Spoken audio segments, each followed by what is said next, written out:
پرانیاں گلاں پرانے بابے پرانے بزرگ جھوٹے ہو. صحیح مسلم کھولو 6229 غدیر خم سے اگلی حدیث لعن اللہ ابا التراب کے الفاظ ہے. مٹی والے ابن ابی طالب پر لعنت, یہ الفاظ موجود ہیں. سب کا ترجمہ لعنت ہی ہے, تنقید نہیں ہے. اچھا پھر میرا معصومانہ سوال ہے کہ اس کا مطلب ہے صحابہ پہ تنقید کرنا اچھا کام ہے؟ کہیں گے نہیں. تو بتاؤ یہ برا کام کون کرتا تھا؟ شیعہ کا ابا کون ہے؟ رافضیوں کا ابا کون ہے؟ آل امیہ.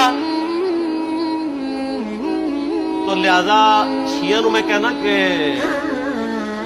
تسی شیخین کے اوپر بکواس اور تبرہ کرنے کی بجائے نا اب لوگوں کو حقائق بتائیں کہ ٹوٹی کمند کہاں.